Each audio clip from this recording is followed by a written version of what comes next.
And the original cover of the Roswell Daily Record, which was July 8th, 1947, said the Roswell Army Airfield captured a flying saucer on the ranch in the Roswell region. Flying saucer in 1947 did not mean alien spacecraft. There was not that connection yet. That wasn't until much later. And at the time, the Air Force, or I should say the Army Air Force, the Air Force hadn't split off till later that year. The interplanetary or the extraterrestrial theory behind this had not really become popular. There were still ideas it was Soviet or there was all the other explanations were on the table. Extraterrestrial really wasn't there. And it's interesting, even through the early 50s, it wasn't called extraterrestrial, it's called interplanetary. Hey everybody, it's Cam Brauer. Thank you for listening, and I want to ask you to please follow or subscribe on your favorite podcast app. Back tonight in the studio, I have UFO believer and skeptic William Pullin. We're going to talk about Roswell and much, much more coming right up on My Alien Life. My Alien Life is recorded live from atop the Northern Rocky Mountains and is available on Spotify, Stitcher, iTunes, and everywhere fine podcasts are found. My website is at www.myalienlifepodcast.com. There you will find my email address, all previously recorded shows, and more. I am Cameron Brauer. This is My Alien Life, and the podcast starts right now. My Alien Life Podcast.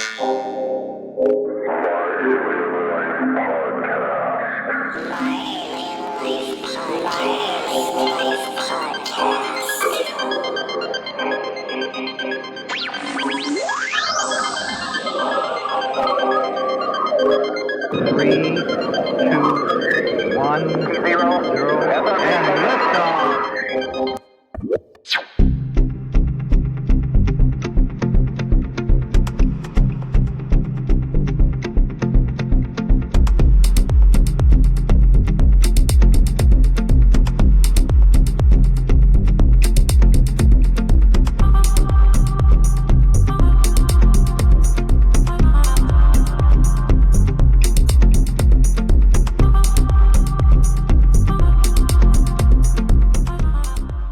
Tonight in the studio, I have back UFO historian, lecturer, researcher, believer, and skeptic, William Pullin. Mr. Pullin is a strong advocate of the scientific method and the extraterrestrial theory. Tonight, we're going to talk about what is known as the incident at Roswell and Roswell in general and what goes on there, what it has to offer. Welcome to the podcast again, Mr. Pullin. Thanks for having me on again. This is great. Thank you. Love to talk Roswell. Yeah, absolutely.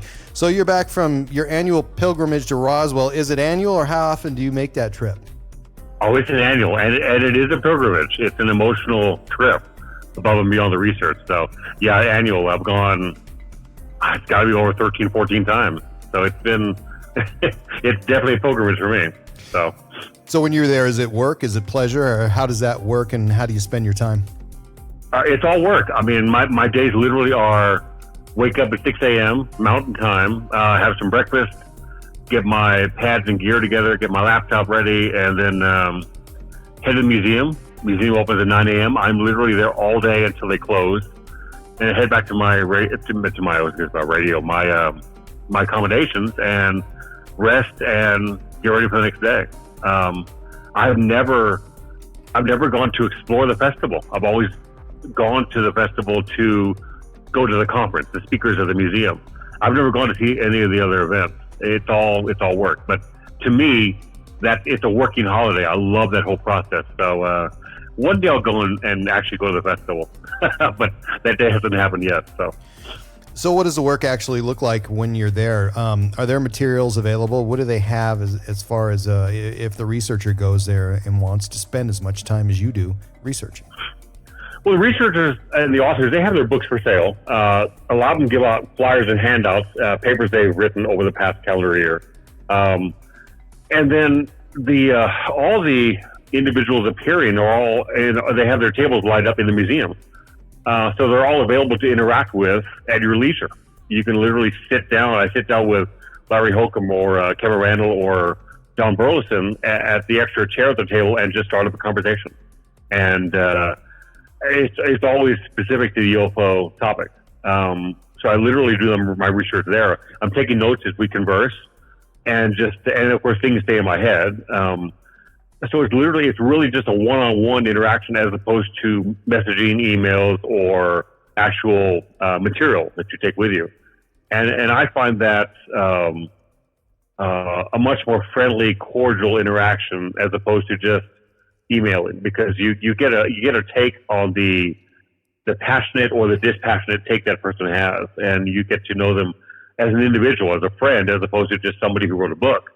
And it gives you a perspective as to not only their professional take, but their personal positions. Myself as a researcher, I have my professional positions on different cases and different scenarios because I'm data driven.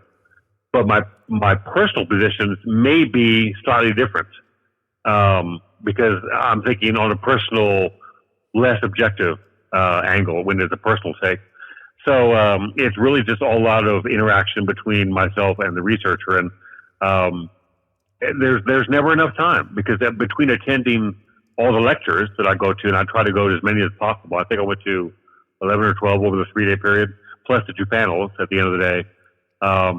There's never enough time to sit down and interact with these guys. And that's always a shortcoming, I guess. I email all these guys during the week, during the year. I have a lot of interaction with them, except for Mr. Randall. I haven't seen him in a while. But that face-to-face interaction is much more enjoyable than just communication from a distance. So that's what you get in Roswell.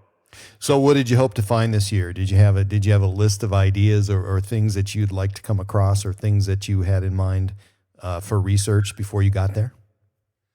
Well, I had a single-minded mission, really. Every year I try to spend time with each and every researcher that has more of a grounded perspective on the UFO issue, that is not convinced it was extraterrestrial per se, but at least gets to their position the correct way through examination of the evidence. But this year, I think it was in April, the website that is run by the museum posted that Cameron Brauer was coming back. And so that made my mission easy. I spent as much time as possible with Cameron Brauer as I could. He had not been to Roswell since 2012, and I had not seen him in person since 2014 at a conference in Edinburgh, Texas. So a full 5 years of just emailing him had gone by, and there's only so much you can do. And I visit his blog spot and listen to his podcast and keep in touch that way. But I picked his brain for the entire weekend. I spent as much time as I could with him. I'm guilty of spending the lion's share of my time with him, but only because I'm not sure if he's coming back. And I get the feeling he's not. So I was trying to take full advantage of that. So that was my singular mission entering Roswell this year, and I think I accomplished it under no uncertain terms. So who are the static figures there that you would undoubtedly come across every year, and they're there to draw a crowd? Travis Walton is there year after year.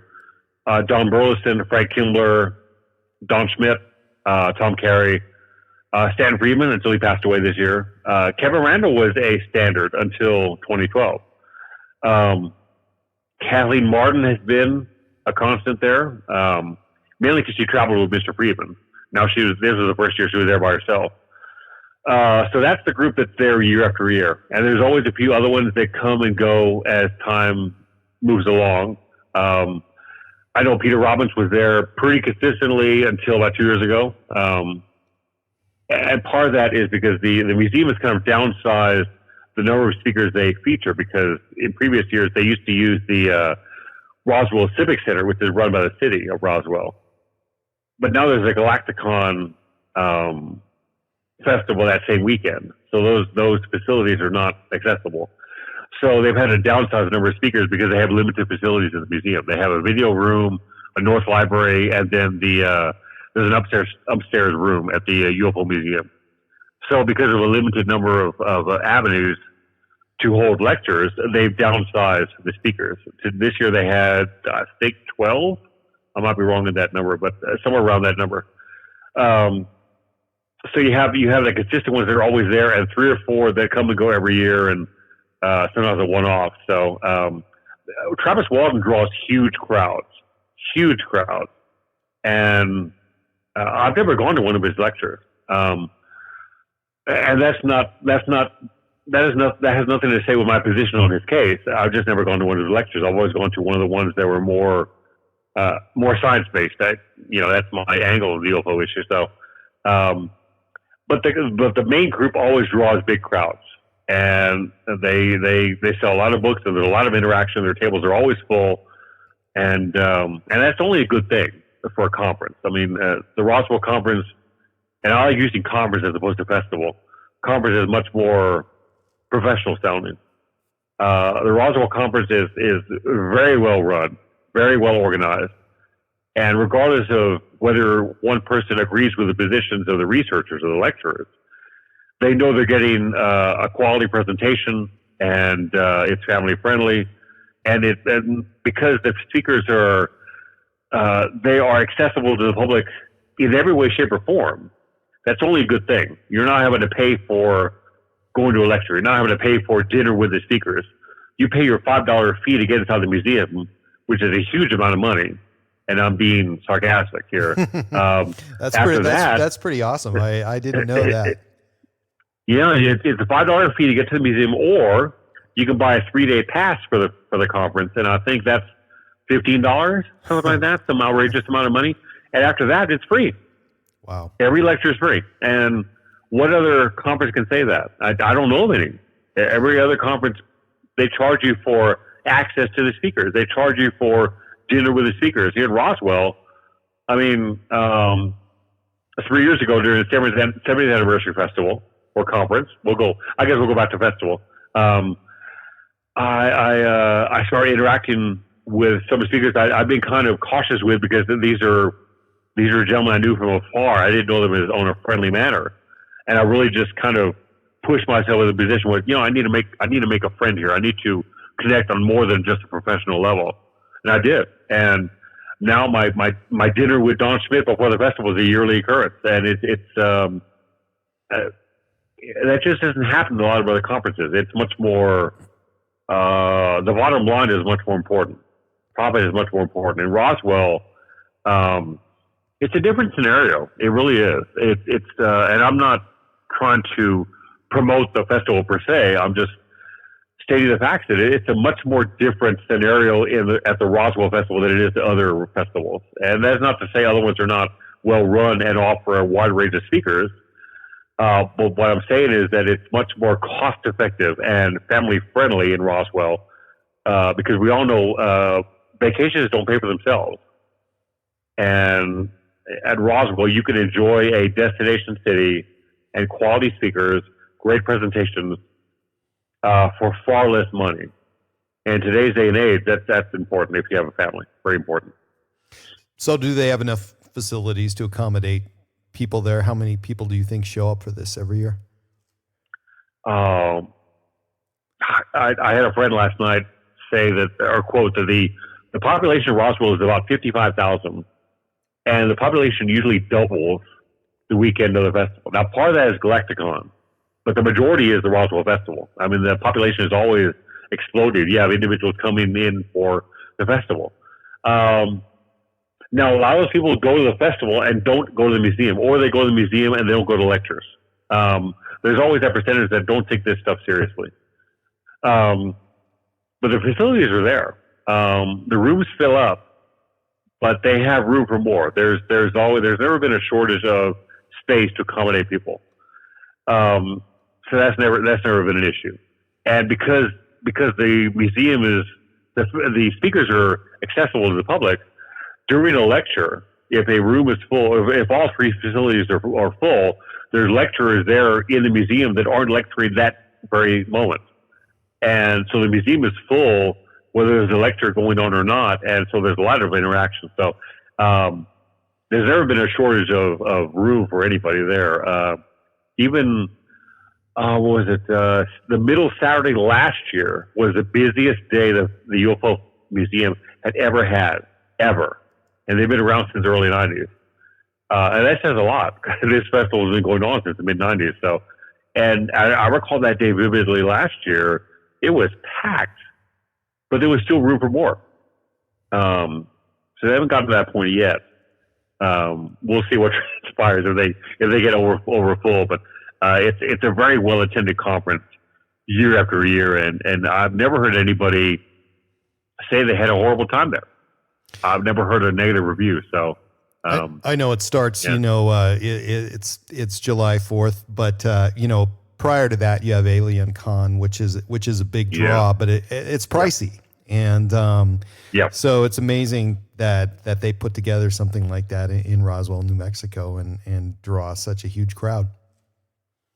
Yeah, it's definitely a destination city. I mean, there's nothing close to Roswell. I mean, there is the desert. But there isn't. Yeah. Yeah, there is. But I mean, if you're going to go to the Roswell conference, the festival, it takes a Herculean effort to get there. You have to. There are no really.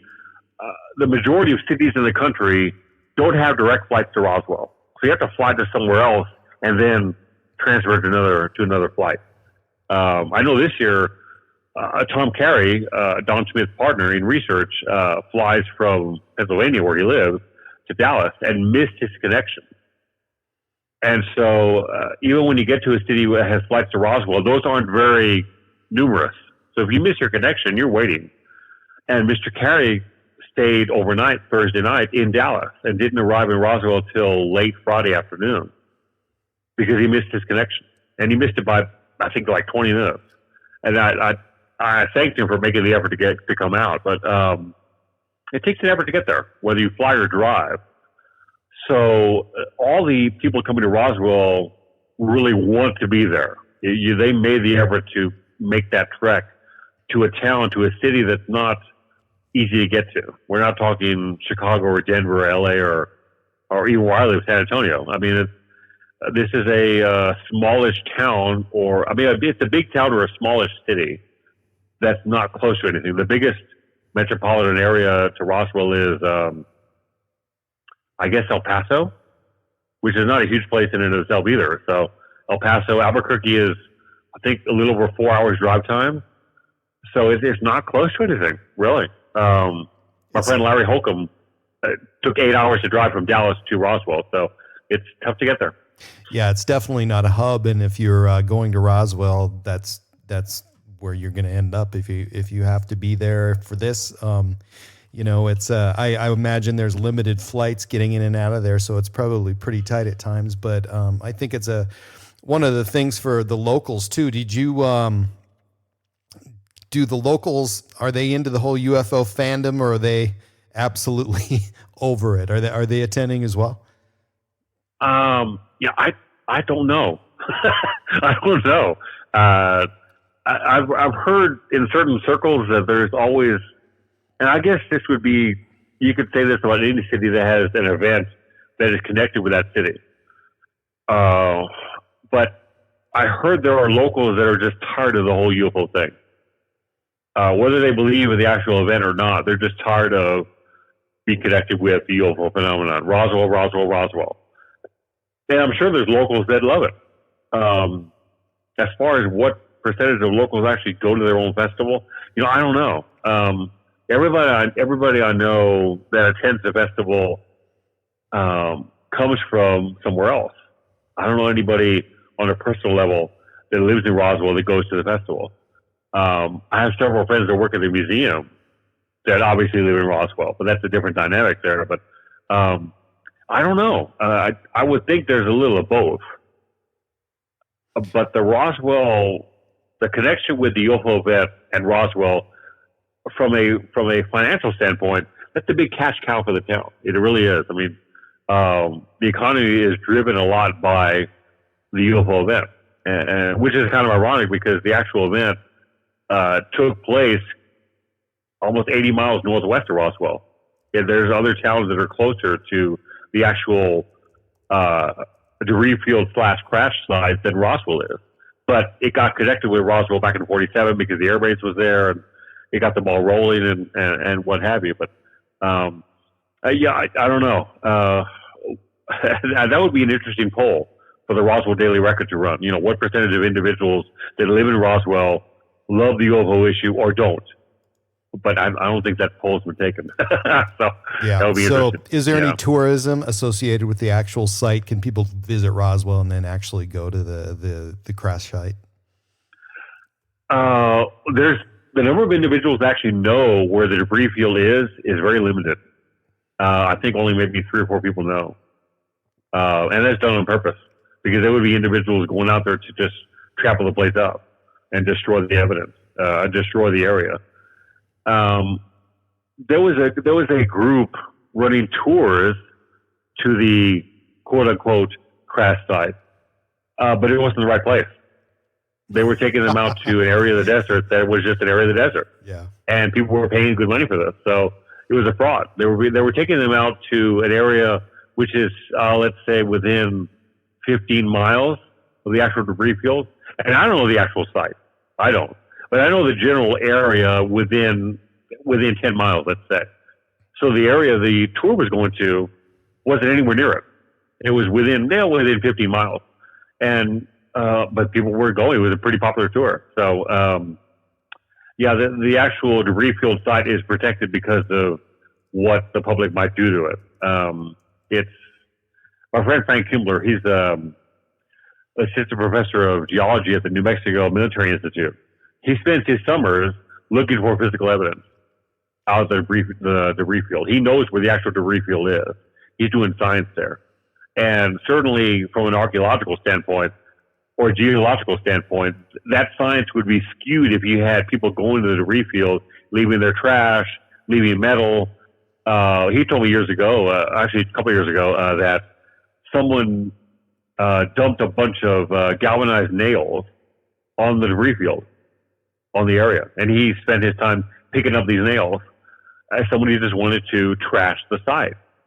And if the general public knew where that site was, I think a lot of that would be going on. So, but that tour was a hoax, to quote some researchers. It was a hoax. So did you have any big surprises this year when you were there? No, it was just enjoyable. It was an enjoyable week, basically. No, it was great. It was wonderful. There was a nice tribute to Stan Friedman at the end of the second panel to close of the festival. Beyond that, it was a typical well-run professional event. There was some new information. A couple of presentations by Frank Kimbler. He had tested some material that has turned out to be anomalous. It hasn't turned out to be non-terrestrial per se, but it's interesting what he's found there, and that angle. And at the same time with Kevin Randall, we were discussing some subjects that have been shown to be illegitimate through his research, and yet are believed by a good percentage of the UFO community. So we had a good discussion about that, and it kind of confirmed what I thought about them. But talking with him face to face, it confirmed what I thought. Beyond that, there was no real big surprises, but it was just again more information, and it was just a good time, just a good time. So. I think when there's lack of evidence or tangible evidence, something that you can actually hold in your hand, I think that people really like to hold on to what's there. They don't like to let it go, even though it's been evidence or talked about for a long time. Agreed. Yeah.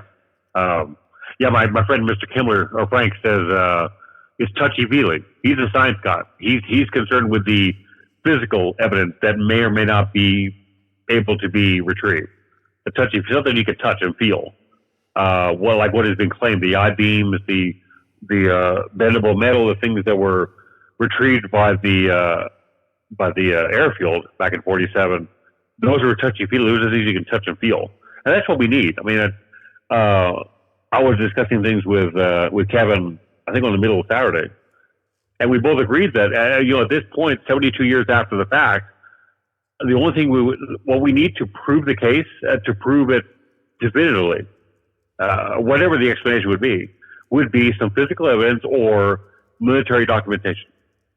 And those have yet to surface at this point. They might in the future, But we've exhausted all the other avenues. I mean, the testimony, virtually all the first-hand witnesses are gone. Second-hand testimony is tricky at best. I professionally, I don't accept anything other than first-hand testimony. I don't. It's people, when information is passed from generation to generation, first-hand, second-hand, third-hand, that information does not stay accurate at all. So first-hand or nothing for me. But I think Kevin's kind of the same way. But yeah, you want the touchy-feely. That would get us there. I mean, my professional position on Roswell is that the evidence leads you to the evidence and the data and I shouldn't say evidence. We haven't gotten to physical evidence yet. The data and the testimony, I guess that's a better way to say it, leads you toward the extraterrestrial. But there's no way to prove it without documentation and physical evidence. There's no other explanation that really fits what we know about the case. But that's not definitive. It's not definitive. You need a piece of the object or documentation from the military or the government that confirms what they found and explains what they found. We don't have that yet at this point. So that's kind of where we're at.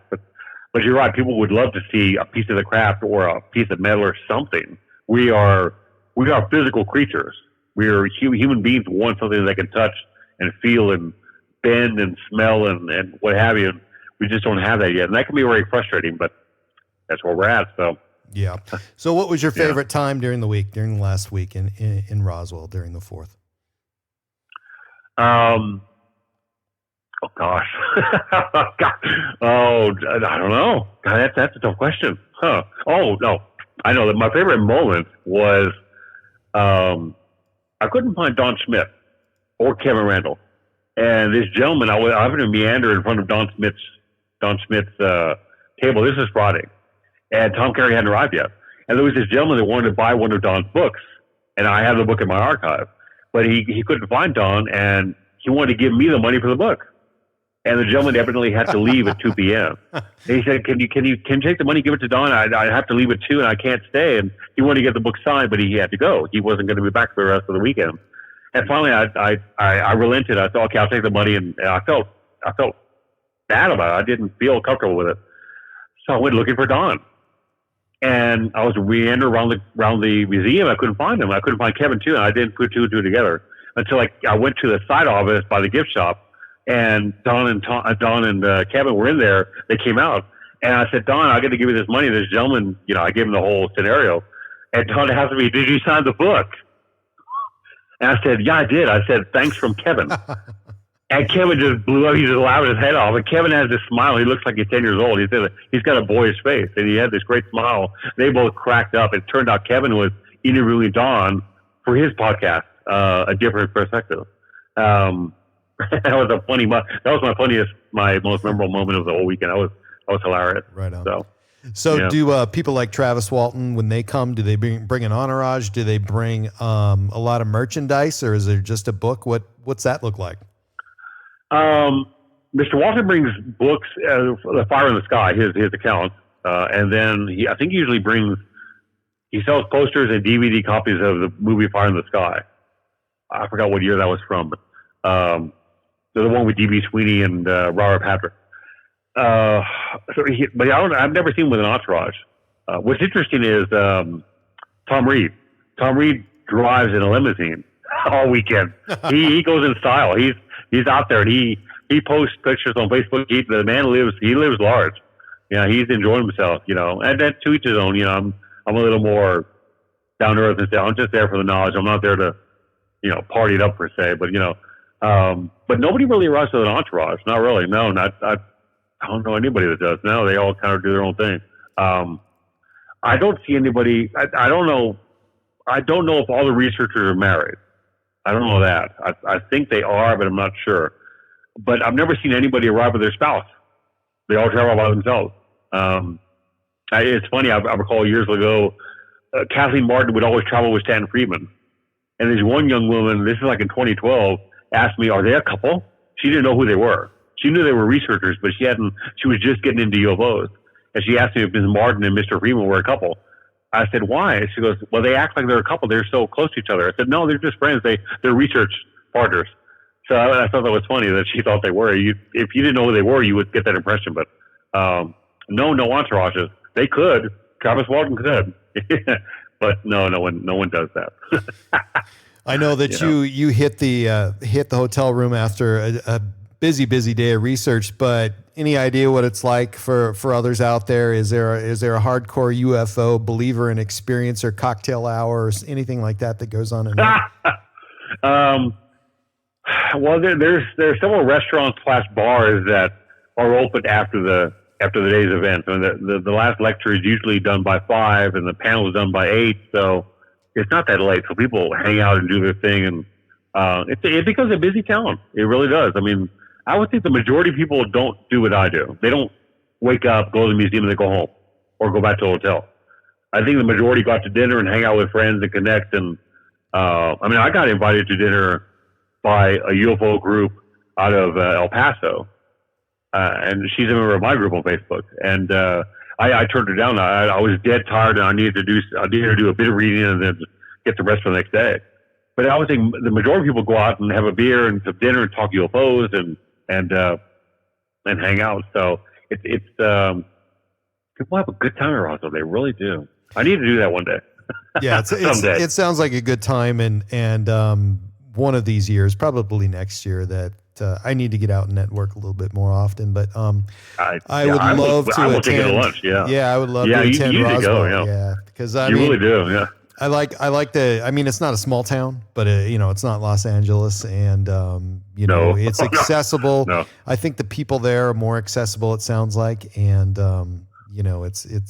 it's sounds just like a really sweet little cozy burg to hang out in, and I always like to check out the local flavor. Let's just switch gears here for a little bit, and I want to talk about just in your opinion, and I know you've done a lot of research, and you're my go-to guy on this. What happened in July 1947 in Roswell?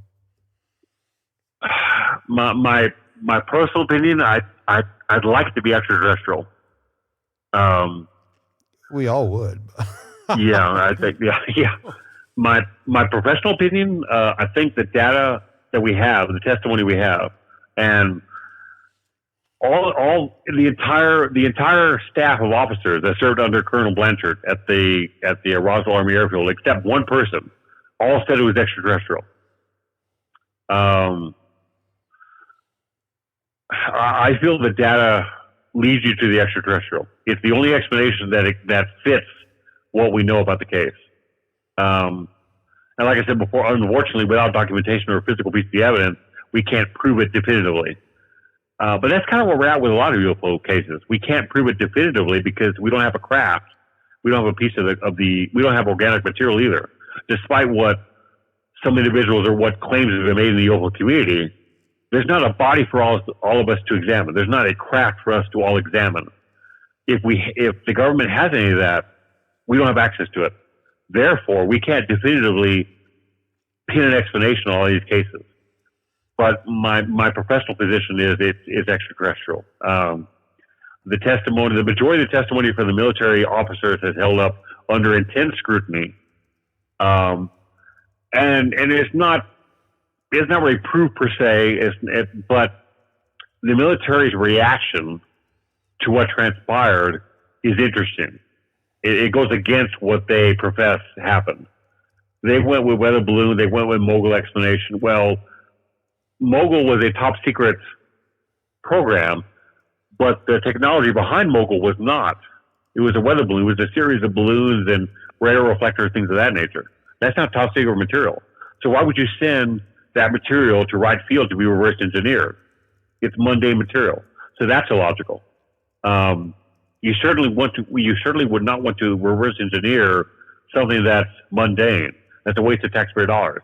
And yet there's a paper trail that shows there was several flights to Wright Field from Roswell, taking that material there.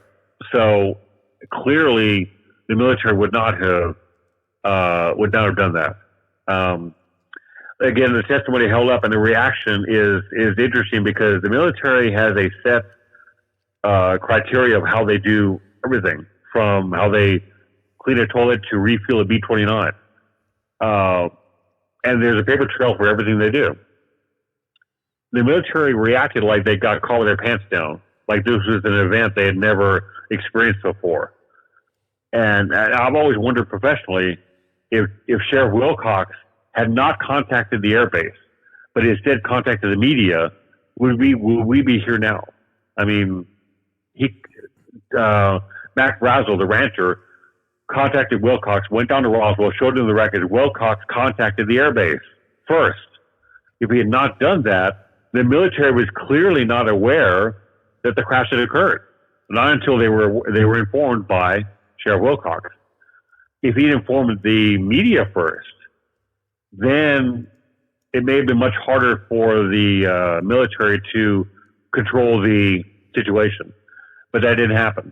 So we're stuck with what we got now. So, but yeah, professionally and personally, my position is extraterrestrial.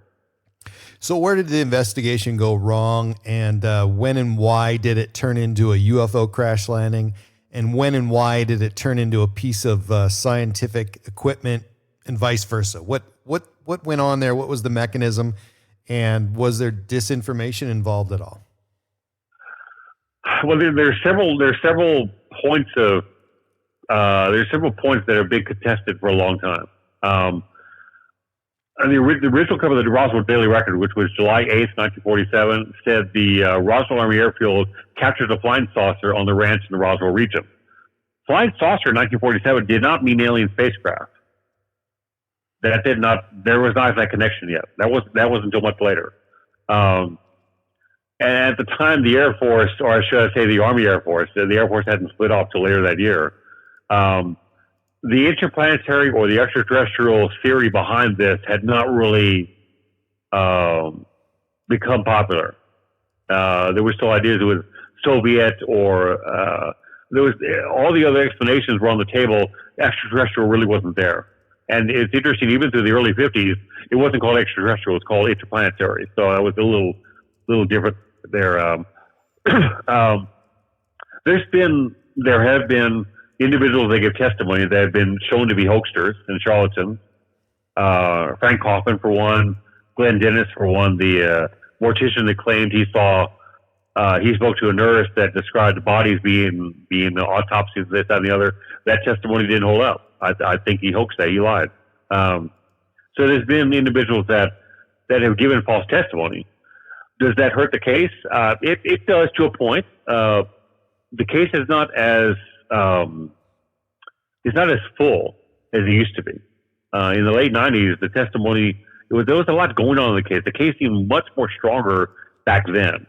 Now, not as much. It's still a strong case. It's just not as full as it used to be. The correct word is escaping right now, but I'm going with full. It's not as full of legitimate testimony as it once was. So that's troubling. Another troubling angle for me is that there's no diaries.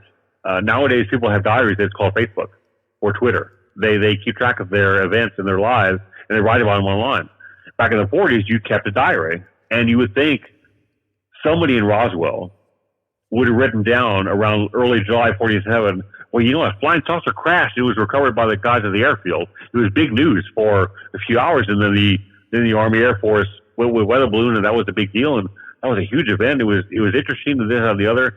We don't have that. We don't have a single diary that mentions this event. That's very troubling. That doesn't mean it didn't occur. That doesn't mean it's not extraterrestrial potentially, but it's just troubling. You would think that would happen. You would think you would have letters from people writing to their family or friends somewhere else in the nation about this flying saucer crash, this event in Roswell that happened that day in 47. But we don't have that. That doesn't debunk the case at all, but it's a troubling point that really isn't discussed in UFO circles. Beyond that, there's been some disinformation. There's been obviously these individuals that gave false testimony, false claims about being there or seeing bodies or what have you. So that's there, but that's kind of there with every case in the UFO literature. So that can be troubling. But again, I go back to the core of solid testimony from the military officers there that served under Blanchard and William Blanchard, the the commander of the air base at the time, except for one individual. So that to me drives home the fact that this is a strong case. And if this had been a blunder by the airbase, and if Blanchard had blundered, and in releasing the press report to the press in Roswell, if there had been a mix-up and they had fouled things up and it was a weather balloon, you would think Blanchard's career would have been hurt, but it wasn't. He ended up as a 4-star general at the Pentagon. He became Vice Air Force Chief of Staff. He ended up dying in the early 60s of a heart attack at the Pentagon. But he went from a colonel to a 4-star general. So therefore, it leads me to believe that this event at Roswell was not a black eye on his career. And certainly if they had misidentified a weather balloon as a flying saucer and advertised it to the world, that would have been considered a blunder. And certainly his career would have been hurt by that. But that's not the case. So that leads to the idea that they reported what they legitimately found, and under orders from the higher ups with the 8th Air Force and up the chain of command. It wasn't a foul up. It was they simply were honest for one day, and then the Army decided to camp down and cover up what was transpiring there. So that's kind of where we're at. We could literally have like a 10-hour show just in this one case and still not cover all the angles. Yeah, I know. Yeah, it's crazy. So how much media coverage was there at that time? How long did it take for them to get there? Who was there, and how long did that media coverage actually last?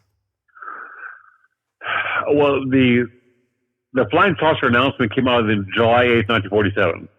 It was literally a nationwide story for about 8-10 hours. And then it was rebuked by the Army Air Force, and then the next issue of the Daily Record read, General Ramey empties Roswell saucer. So it was a big story for only a few hours. It went out on the AP Wire. There were newspapers from Chicago to LA to San Francisco. They carried the story. It was carried on the West Coast for a short amount of time. And then the balloon explanation that the Army put out replaced the flying saucer story, and then it all went away. No media ever made it to the debris field of the crash site. No media ever did. It was simply the Army Airfield released a press statement, the newspapers printed it, and then the news statement was released by the 8th Air Force in Carswell in Fort Worth, Texas, to debunk the flying saucer. It went with the weather balloon, and that was it. That was the extent of the coverage. So it was a big story, but for a severely limited amount of time. I did on a lighter note. It's interesting that there were 2 newspapers in Roswell at the time in July 47. There weren't many people in Roswell at the time. It was a small place, and you have 2 newspapers. It was kind of interesting that they had that 2 newspapers and I believe 2 radio stations. So there was coverage of it, but just for one day basically, and then it just disappeared. The public accepted the weather balloon explanation, and that was it. It disappeared. And part of that is because of the scenario, the situation at the time. We just won World War II. So the American public still trusted and respected the government and the military. And we both know that's not the case now. It hasn't been the case since, I would think, maybe the 60s or 70s. But in 47, we trusted what the military told us. We trusted what our elected leaders told us. Therefore, when they debunked the case and announced it was a weather balloon, everybody believed it. And anybody who didn't they were unable to go anywhere with that belief because the military had controlled the situation, and by that time, that it was too late. It was done. So it took Jesse Marcel. It took his coming out in the late 70s to get the ball rolling to reveal what transpired there. Regardless of what the explanation is, an event took place, and for all those decades, it was kind of it just disappeared. So with so little media attention, how did the story hold up for so long, and why did it hold up for so long? I mean, what happened there? Because I think, to me, it would have had to have died off a little bit, especially in the 50s. But then, it's right now it's as big as it ever has been. Yeah. Between 47 and 1978, I believe. I think that's when Jesse Marcel was interviewed by Stan Friedman and the other researchers. Escapes me right now. Between 47 and 78, the only mention of Roswell was, and there's no mention of Roswell in the Blue Book files, not at all, or in Project Sign or Project Grudge. There's no mention of it at all. The only time it's mentioned is in Frank Edwards' book, Flying Saucer Serious Business, from like 1965, I think that book was published. It mentions Roswell. It gets all the information wrong, but it mentions Roswell, or a potential crash retrieval there in Roswell. Beyond that, it was never mentioned. So all the individuals that took part in it pretty much didn't talk about it. There have been individuals that gave their testimony about the case that mentioned that Colonel Blanchard, at this point he was a general. He had earned his star, or his first star, and Blanchard would occasionally discuss the case in passing with individuals that he served with. Even though he wasn't serving with them at the time, people he had served with in Roswell in 47, when he came across them in passing in other military events, where they would go back and discuss the case in passing in a very matter-of-fact way.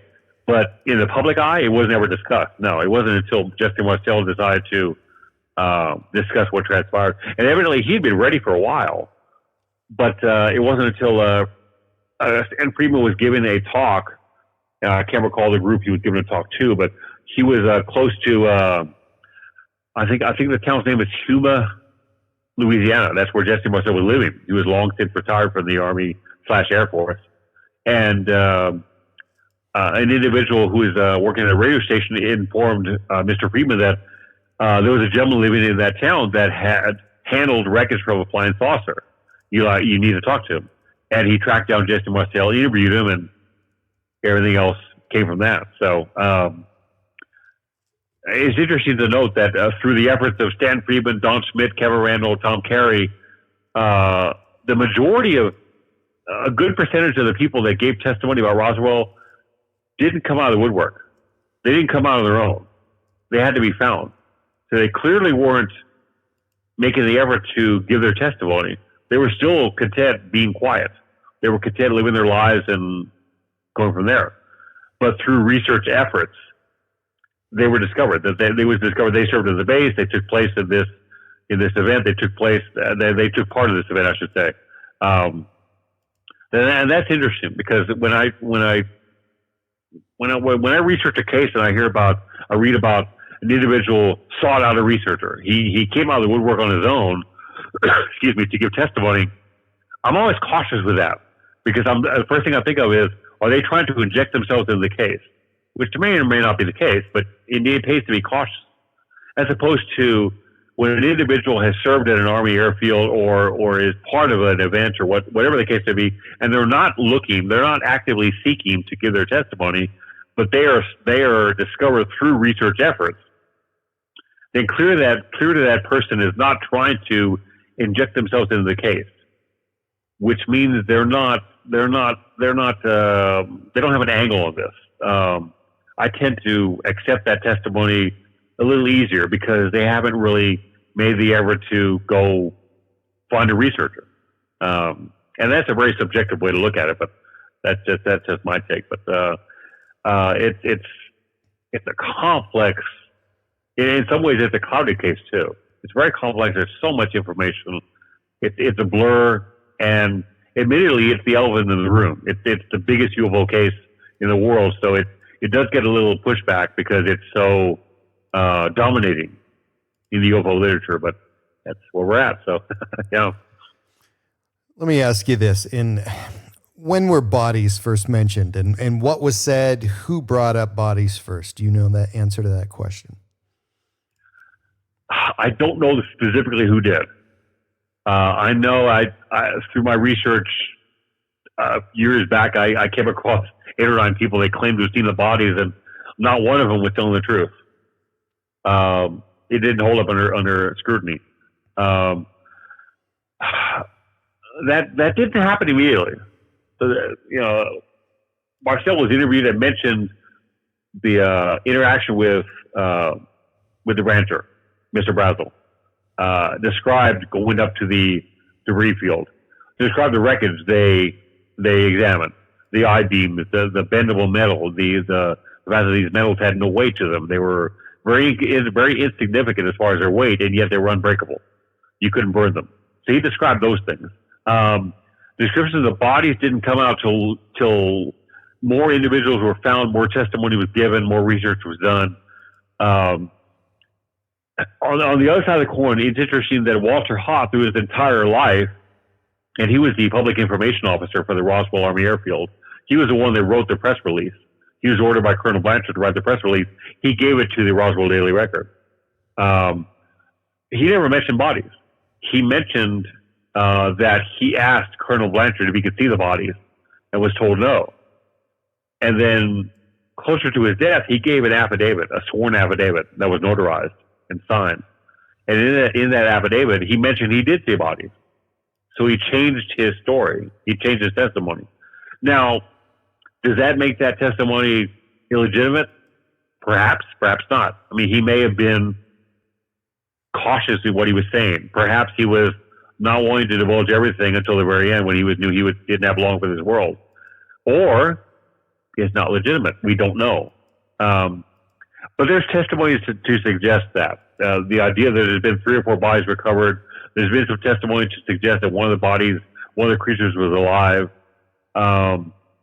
That's extremely, it's not extremely, but it is speculative on some point. Because that's the testimony that's been the most troublesome to confirm. But again, I go back to the military officers that served under Blanchard. Some of them did mention bodies. Yeah, to greater or lesser degrees, they did. And because their testimony has not faltered under examination, I still take it at face value. And you know me, I'm a very cautious examiner of this data. But I never assume, it's like a double-edged sword. I never assume a person's testimony is 100% accurate. But at the same time, if after examination it's held up, then I never assume it's not illegitimate. And if I've examined someone's testimony and they've no red flags have come up, and there's been no sign that they are lying about this, then it has to be taken at face value. So the claims about bodies, there is some testimony to suggest that, and that testimony is held up. So that's fascinating.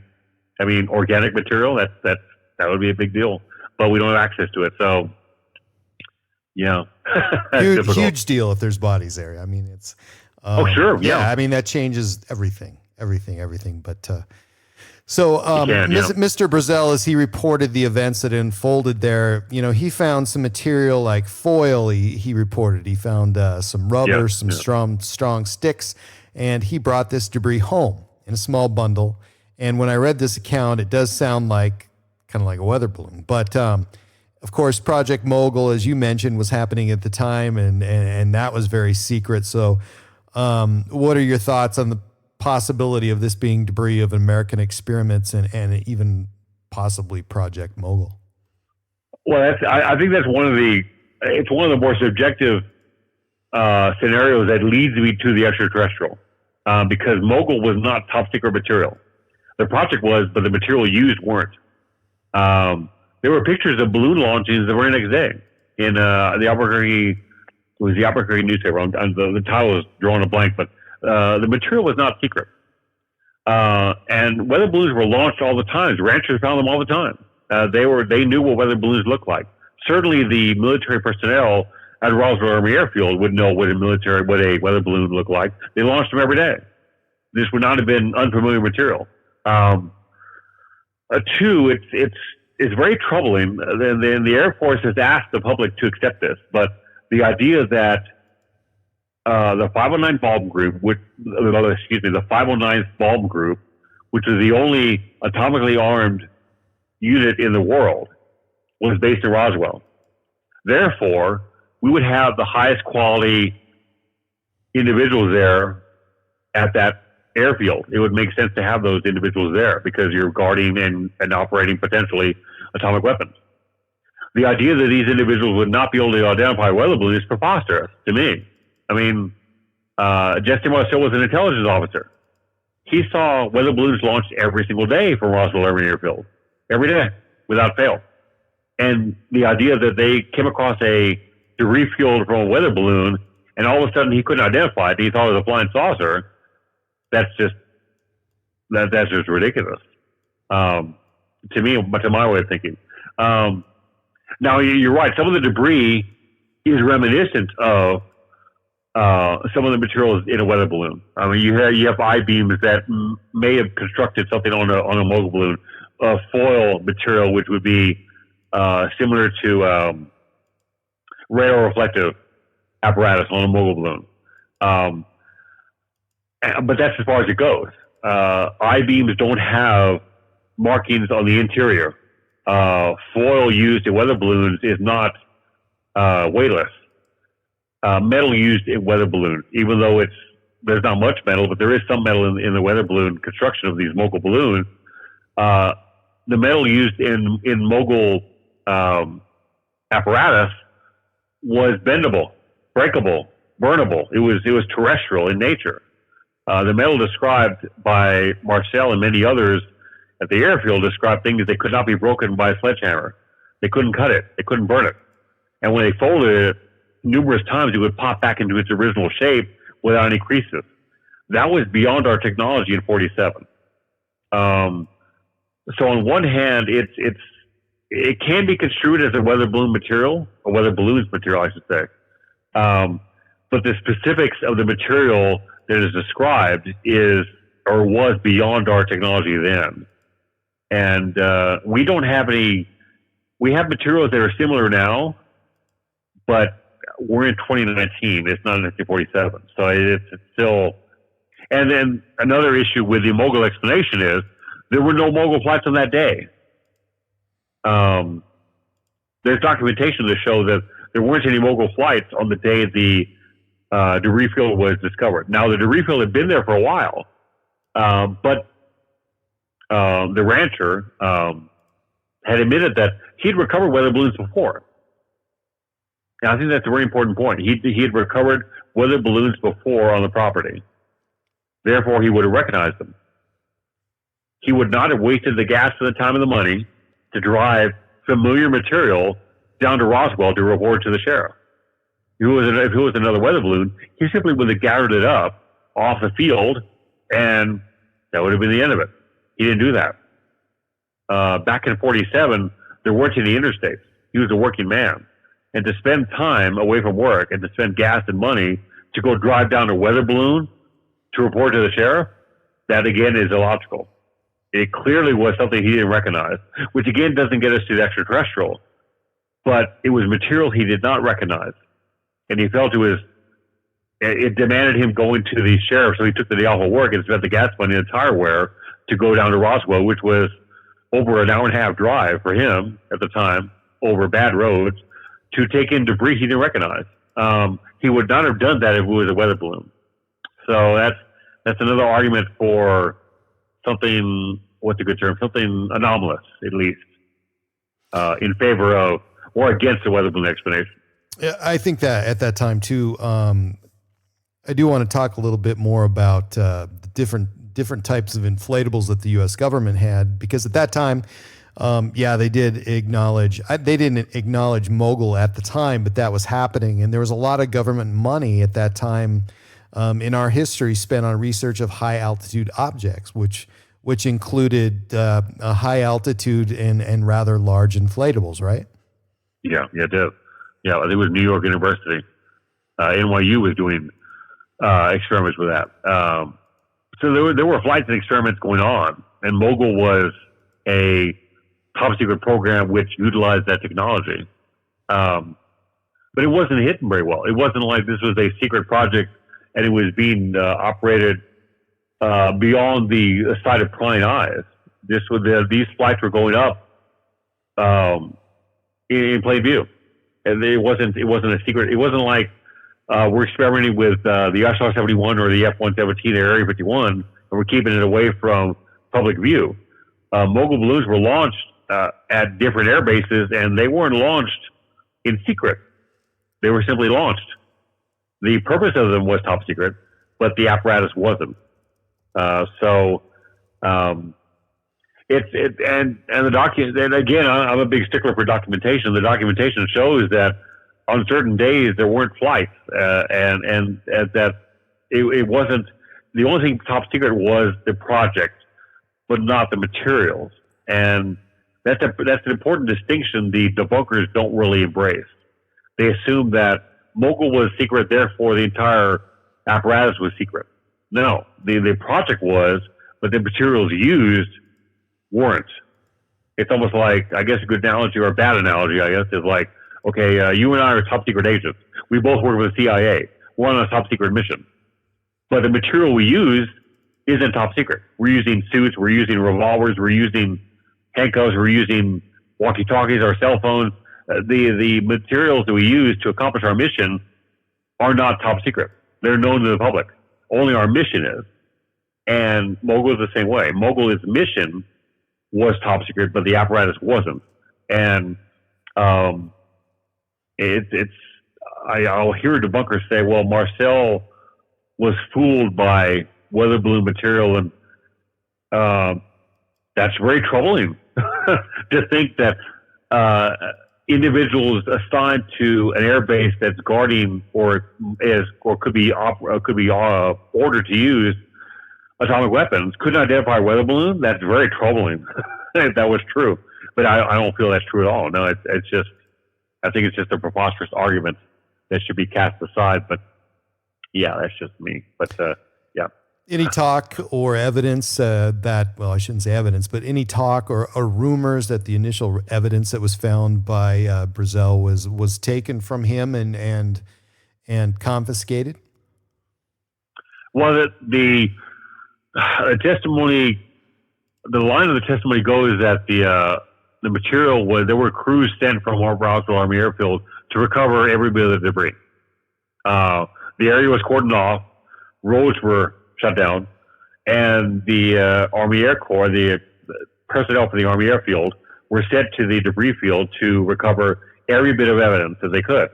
It was taken back to Roswell Army Airfield and flown off to Wright Field, which became Wright-Patterson Air Force Base in late 47. So that's where all that material went. Mr. Brazel, the rancher, he drove the material down to Roswell. He didn't keep any of it for himself, though. He didn't. There is testimony to suggest his son, Bill Brazel, did recover some material in years later, after thunderstorms and just to having walked on the ranch. He came across the material in later years. But according to his testimony, he made the mistake of discussing some of this material with the friends at Corona. Corona, New Mexico, was a town actually closer to the debris field than Roswell is. But Mr. Bill Brazel, his son, was at Corona discussing it with some friends, and according to his testimony, the very next day, some military personnel showed up at his house and confiscated the material. So even several years after the event occurred, they were still making efforts to recover any debris they couldn't find. The description of the debris that was recovered, there was a lot of small pieces. Whatever had happened to this, I guess we'll use the word craft. Whatever happened to this craft was explosive.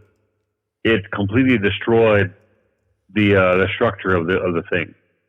So the wreckage was not only in larger pieces that were more identifiable as far as shape and form, there were a lot of small pieces. Otherwise, you wouldn't have taken such Herculean efforts to pick up every single piece. But that's where we're at. So no one was able to confiscate any pieces, and where it is now, your guess is as good as mine. My gut tells me it's still a Wright Field, Wright-Patterson Air Force Base. My gut tells me that, because that's where they were reversing to do. That's where they would examine such evidence, and they wouldn't really have any motivation to move it anywhere else. But that's just a guess on my part. But no, as far as I know, nobody confiscated anything, and nothing's coming to light. So we're stuck with no physical evidence. Is there anything left to discover in Roswell, New Mexico? Well, if Frank Kimbler is able to find some physical evidence that is anomalous in nature and reveals isotopes that are non-terrestrial in nature, that would be physical evidence. He has tested several pieces over the years, and he has come across a couple of them that are very anomalous, that have isotopes that are borderline non-terrestrial, that are very strange. And he's still, and of course, testing is not inexpensive. So he's still trying to raise funds to get more science done on these pieces. And if one of those shows to be non-terrestrial in nature, that would be physical evidence. Because if these isotopes are not earthly, by definition, that's extraterrestrial. So that would be one way to confirm a definitive explanation. The other would be if we were able to find some military documentation for this event. For many researchers, the MJ-12 documents confirmed Roswell. My professional position is that the MJ-12 documents are hoaxes, so it doesn't confirm Roswell. But that's what we would need. We would need verified documentation of something extraterrestrial, and that documentation needs to be traced back to its origin with the military or the government. It would be one of those two avenues. Otherwise, we're stuck with what we got. There's nothing new other than those two avenues. That's where we're at right now, and that's what we're stuck with until something changes. Are you yourself going to keep looking? I haven't in 10 years. Yeah. What would spark your interest again? What would have to happen? Some documentation, because I don't have the my degree is in engineering. I'm not qualified to examine physical evidence and examine it in the way that Mr. Kimbler has. And that's his field of training. So that's his avenue, and he's pursuing it in a scientific manner. Documentation would be interesting to me, because that's something you could vet that. You could try to find the provenance of that. You could backtrack that to its original source. You could attempt to vet it and find out if the information is legitimate. And if you're able to track down the government or the military group that created the documentation, that would go a long way. And of course, it would have to be addressing specifically this event. That has not come to light yet, so that would be a big deal. But it's 72 years after the fact, and that's to be very difficult at this point. The Freedom of Information Act requests don't work as well as they used to, so that's troublesome too. So, but documentation would interest me. That would perk my interest again. But I guess the last decade, I haven't really done any research on Roswell other than examining other people's work from Roswell. The researcher Don Schmidt, Tom Carey, Mr. Randall, those guys, examining their work and increasing, and documenting that and adding that to my archives here. But I'm just, that's kind of where it's at now. It's almost a dead end. It's almost a cold case, almost. Was Roswell the first account of government liquidators, and did that inspire Men in Black? Gosh, Men in Black. Oh gosh. I don't know. I know there were Men in Black accounts from the 50s. I don't know if they go back that far to the 40s. In this case, though, it certainly sounds like, there was something removed. There was. Yeah, there was. I don't think you can deny that there was something removed and there was material there, and it went somewhere. And the people who removed this material were mysterious nonetheless, and the whole mystique of the area is kind of riding on the backs of these people that disappeared in the night with this material. Yeah, but I wouldn't go Men in Black with that. These were military personnel from the air base sent to recover the debris. So we know that happened. We don't know what the debris was. We don't know if it was extraterrestrial. We don't know what it was. But we know that personnel, and we're talking regular personnel. We're not talking Men in Black. We're not talking any kind of black ops operation. We're talking just regular personnel that were ordered to travel they were transferred to the debris field to recover the debris that was there. So that transpired. The debris was flown to right field. There's documentation to prove that, and that confirms that did transpire. Beyond that, we don't know where it went. It was it's become top. When it arrived at right field, it basically disappeared. It disappeared from the public record. So that's where we're at. So the recovery that occurred, the flights to right field that occurred. We don't know what they recovered, but they did recover something that did transpire. So it was far less of a say government operative kind of deal. It was a military operation that became top secret. That's pretty much what it was. A Men in Black connection.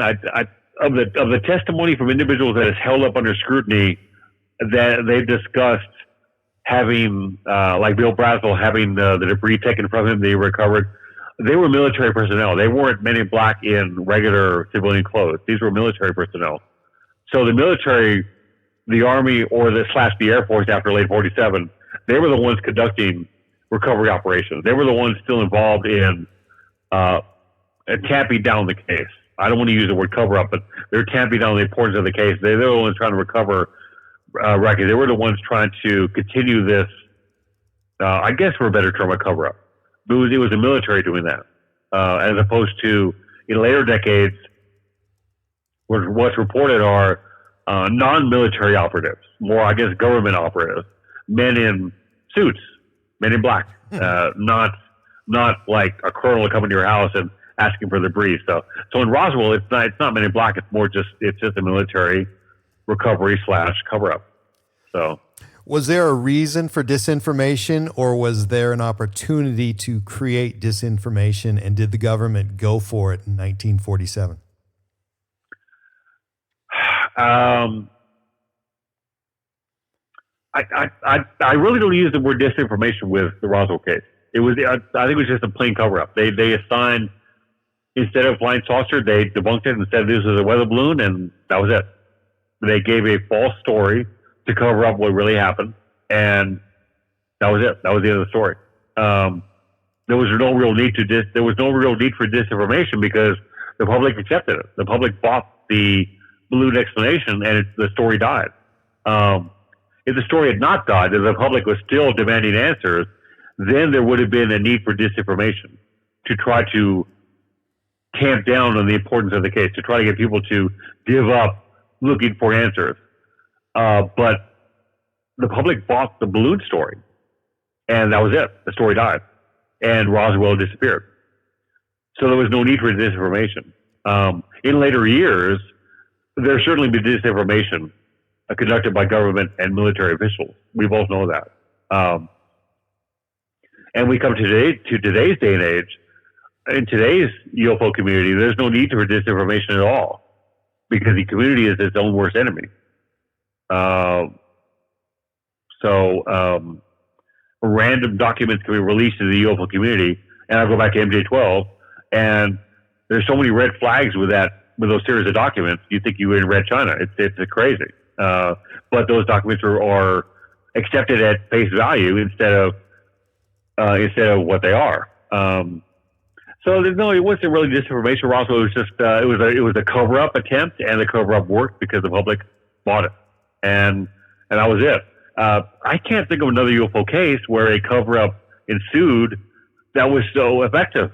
I mean, the story was big for a few hours, then the Army decided it was a weather balloon, and the story died. It was gone.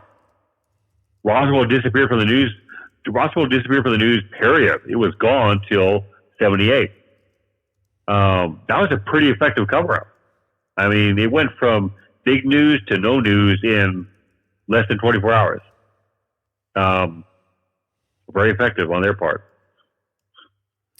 Does rumor of a government owning a flying saucer equate to a powerful nation in the eyes of our enemy? I don't know. I'm going to say yes. Yeah, I guess I would think so. Yeah, I guess, and an enemy nation. Let's say this is the 80s, and we're back to USSR. If the Soviets knew we had a flying saucer in our possession, sure they'd be leery. They probably think, oh, well, they're probably reverse engineering this saucer. They have technology we don't have. We may be at a military disadvantage. Now, I guess that would be a good way to look at it. Yeah, they would. That would be. It would be advantageous to have our enemies think we had a blind saucer.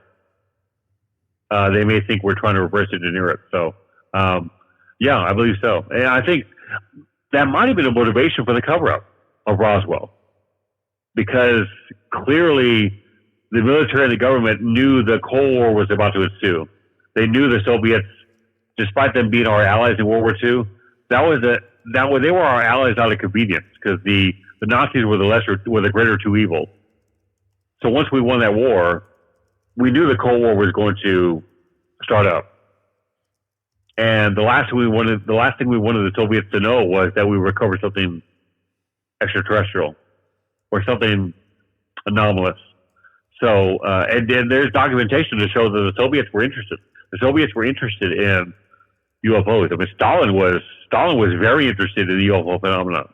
He clearly, he may not have known directly, but he clearly had a strong interest in the potential for alien visitation. So, but you're right. If one country thinks another country has extraterrestrial hardware, it's somehow recovered. Yeah, they're going to be very interested and kind of threatened by that. Yeah, I think you're right. What's coming up next for you? You're busy, man, and I see online, and so what's next, man? I'm doing podcasts all the time, which is great. That's cool. Yeah, I was listening to you last night, and it was fantastic.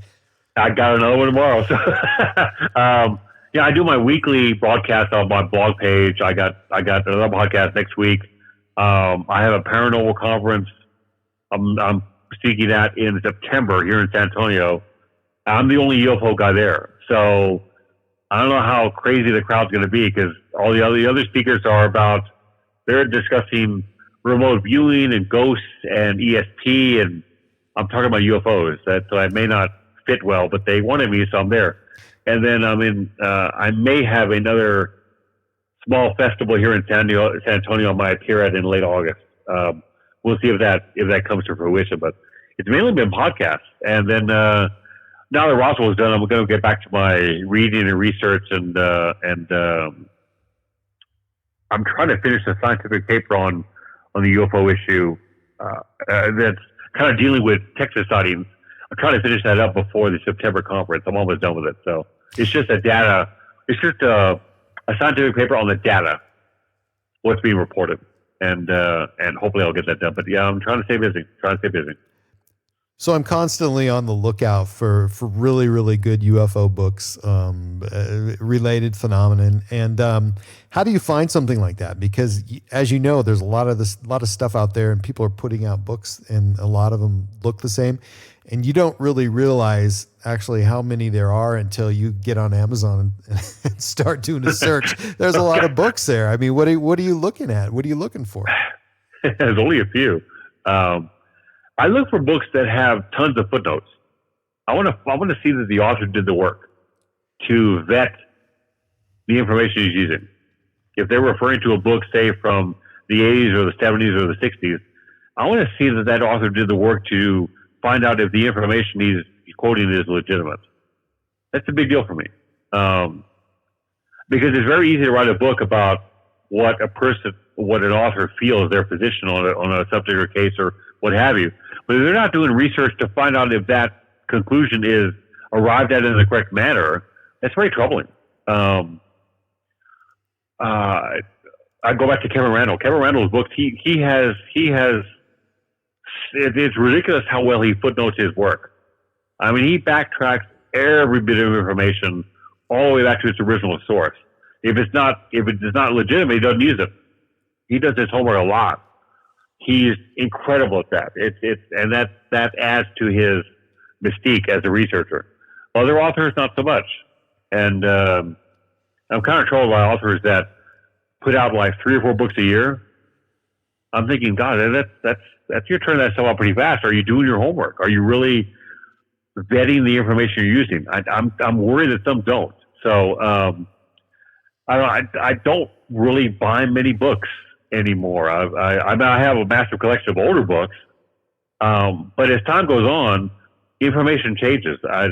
Cases change. I remember I read a book from what was it? Timothy Good, above Top Secret. I think that's from the early 90s.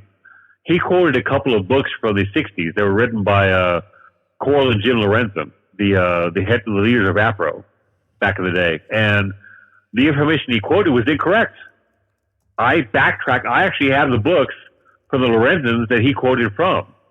And I found the information in their book, and it was different from what he recorded. So what he put down in his book was inaccurate. And if somebody doesn't do their homework and look that up, the information in his book is looked at as accurate when it isn't. And that's very troubling. So I'm very picky about what books I will examine.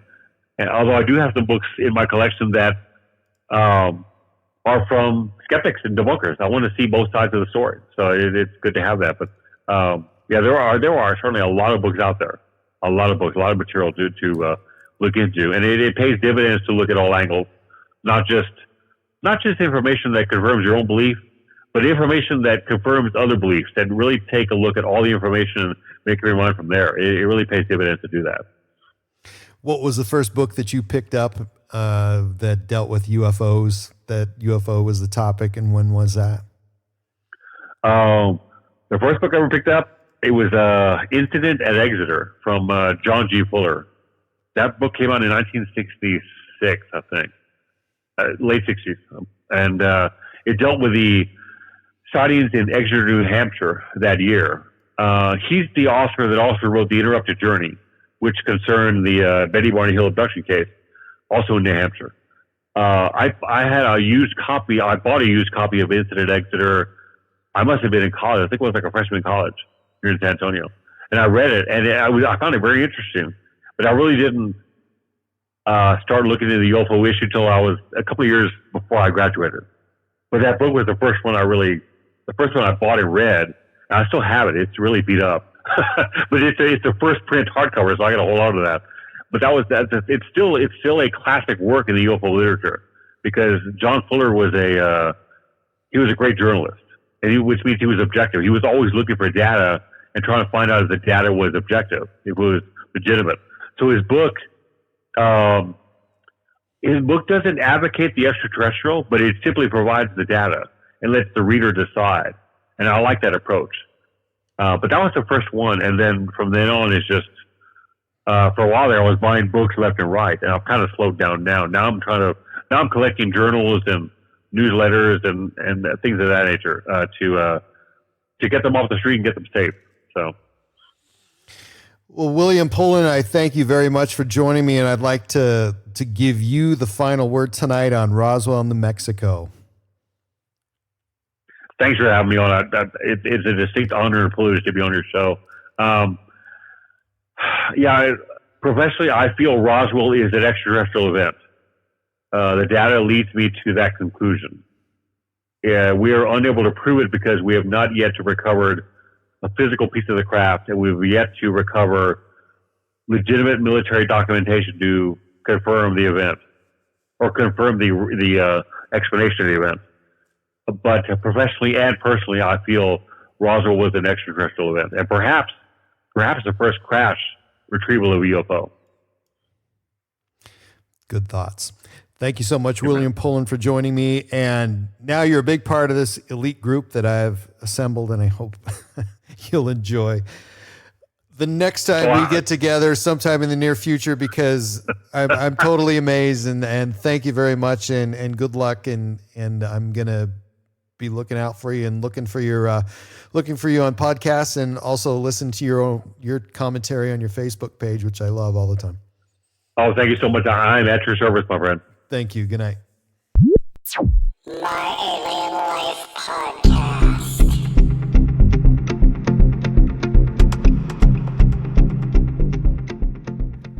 You can find my website at www.myalienlifepodcast.com, and please subscribe to my latest downloads at iTunes, Spotify, Stitcher, and at podbean.com. And please follow me and like me on Facebook and Twitter. My Alien Life is written and produced for broadcast at Studio 254 in the Northern Rocky Mountains.